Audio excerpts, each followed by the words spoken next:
nosso estudo nos trouxe aqui, a Praça de São Pedro, diante da Basílica de São Pedro, uma das 4 basílicas patriarcais de Roma, para conhecermos mais da profecia de Apocalipse 13. Será de fato que esse poder, o poder papal, se enquadra em todas as descrições feitas em Daniel e Apocalipse para um poder antagônico a Deus e que atuaria durante 1260 anos? Vamos aprender mais dessa história.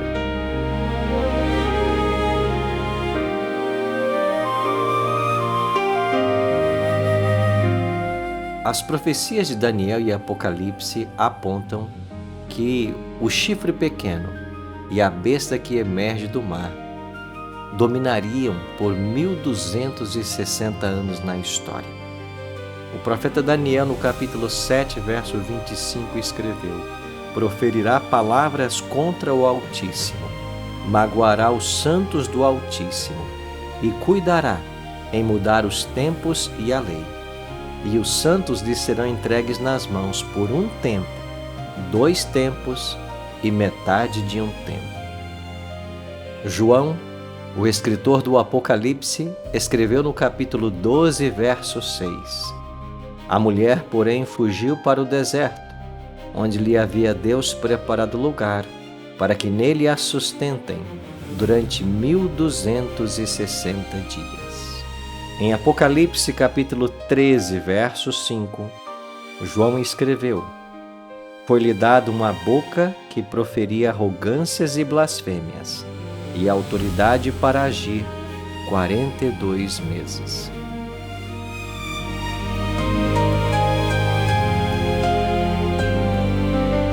A Bíblia, tanto em Daniel quanto em Apocalipse, diz que esse poder atuaria por 1260 anos, ou 42 meses, ou 1 tempo, 2 tempos e metade de 1 tempo. Essas 3 expressões, elas se referem à mesma coisa, que o poder papal atuaria por 1260 anos. Esse período cumpre-se na história perfeitamente dos anos 538 a 1798. 538, quando é expulsa de Roma a última tribo ariana, os ostrogodos.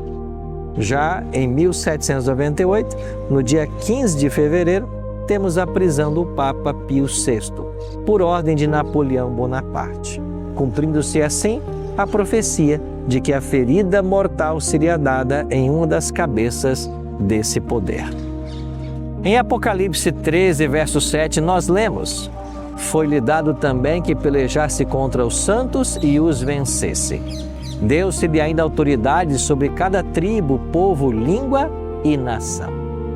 O vocabulário aqui é quase idêntico ao de Daniel 7:21, que ensina que o chifre pequeno faria guerra contra os santos e prevaleceria contra eles.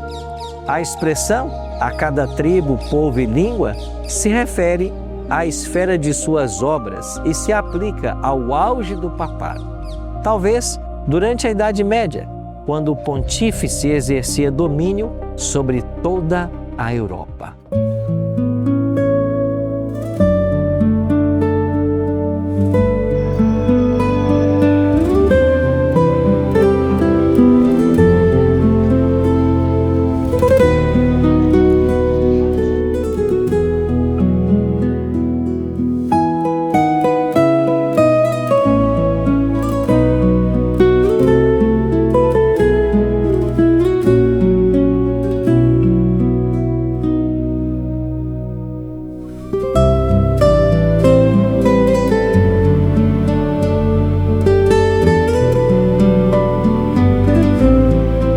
Nós vamos conhecer aqui agora, na cidade de Coimbra, em Portugal, um local onde se estabeleceu o Tribunal do Santo Ofício, a Santa Inquisição.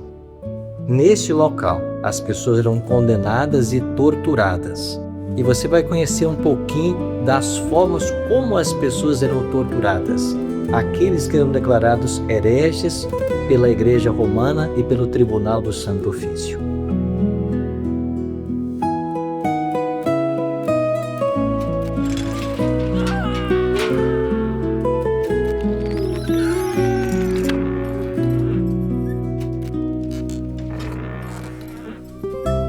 Somente a eternidade vai revelar quantas pessoas perderam suas vidas por causa das perseguições movidas pela Igreja Romana na Idade Média. O ápice dessa perseguição se deu no 12º século, 13º, com o estabelecimento do Tribunal do Santo Ofício. E apenas aqui, na cidade de Lisboa, mais de 11.000 pessoas foram mortas por esse tribunal. Muitas delas perderam todos os seus bens, suas famílias, e nós ficamos imaginando o ódio que Satanás tem contra os fiéis filhos de Deus que amam e respeitam sua palavra.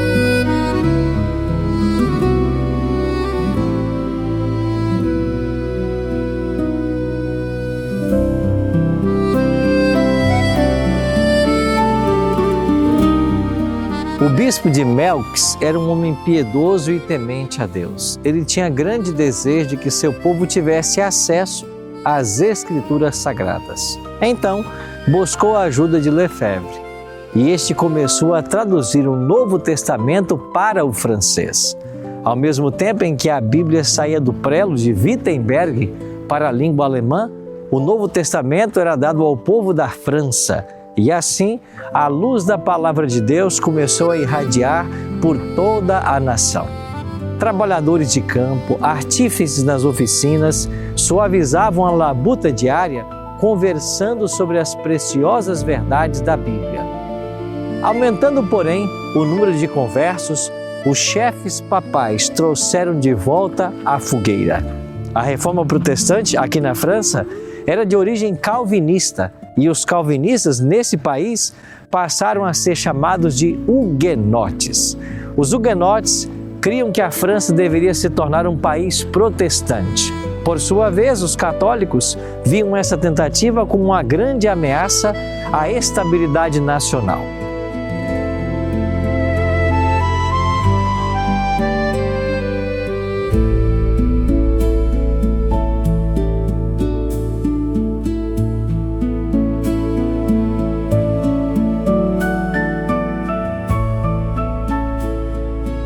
No dia 23 de agosto de 1572, começou o famoso massacre de São Bartolomeu, iniciado aqui em Paris e estendeu-se às demais províncias da França. Calcula-se que em Paris foram mortos 10.000 huguenotes e em toda a França cerca de 70.000. O mundo ainda recorda com terror aquele assalto covardíssimo e cruel. O rei da França, cedendo à pressão dos sacerdotes e prelados romanos, sancionou a hedionda obra. Um sino badalando às noites, um dobre fúnebre foi o sinal para o início do morticínio. Milhares de protestantes que dormiam tranquilamente em suas casas, confiando no rei, eram arrastados agora para fora sem aviso prévio e assassinados a sangue frio.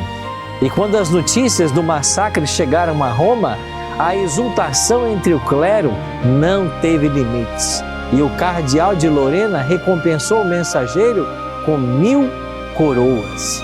O canhão do castelo de Santo Ângelo reboou em alegre salva. Os sinos tangeram em todos os campanários. Fogueiras festivas tornaram a noite em dia. E Gregório XIII, acompanhado dos cardeais e outros dignitários eclesiásticos, fizeram uma longa procissão. Uma medalha também foi cunhada para comemorar o massacre e no Vaticano ainda se podem ver os quadros de Vasari descrevendo a tragédia.